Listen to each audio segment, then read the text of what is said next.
అందరికీ Jai Bhim.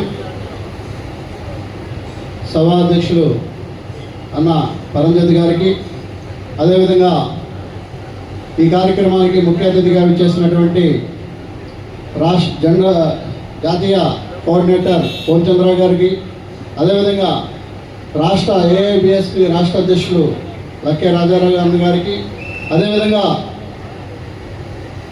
All India Bahujan Samaj party రాష్ట్ర బాధ్యతలో పనిచేస్తున్నటువంటి అందరికీ పేరు పేరున ధన్యవాదాలు తెలియజేస్తూ, మరి ఈ రోజున భారతదేశం చాలా ప్రమాదంలో ఉంది.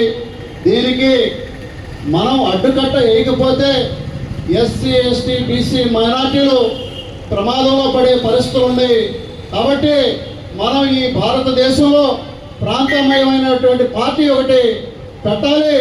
మరి అన్ని పార్టీలు కూడా మతోన్నత పార్టీ అయినటువంటి బీజేపీకి అనుకూలంగా ఉంటాయని చెప్పేసి ఈ రోజున దక్షిణ భారతదేశంలో all India Bahujan Samaj party అనే దానిని ముందుకు తీసుకొచ్చి ఆంధ్రప్రదేశ్లో ఎస్సీ ఎస్టీ బీసీ మైనార్టీల కోసం పనిచేసి ఏ కులాలకైతే ఏ జాతులకైతే అన్యాయం జరుగుతుందో ఆ జాతుల పక్కన మనం ఉండాలి, ఆ జాతుల గొంతుకై మాట్లాడాలి అని చెప్పేసి ప్రయాణం చేస్తున్నటువంటి ముగ్గురు త్రిమూర్తులకి పేరు పేరున మనం ధన్యవాదాలు తెలియజేయాల్సిన అవసరం ఉందని చెప్పి ఈ సందర్భంగా తెలియజేస్తున్నాను.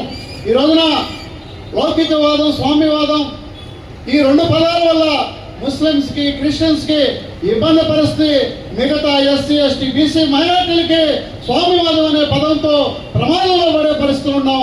మరి ఈ రోజున చూస్తున్నాం, బీసీలో 50 సంవత్సరాల నుంచే కులగన చేసి మా ఓటా మాకు ఇవ్వమంటుంటే ఇంత మటుకి ఈ మనవాళ్ళ పార్టీలు కాంగ్రెస్ పార్టీ కానీ, బీజేపీ పార్టీ కానీ, తెలుగుదేశం పార్టీ కానీ, జనసేన పార్టీ కూడా ఏ పార్టీ కూడా బీసీల గురించి మాట్లాడే పరిస్థితులు లేదని చెప్పేసి సందర్భంగా తెలియజేస్తున్నాను.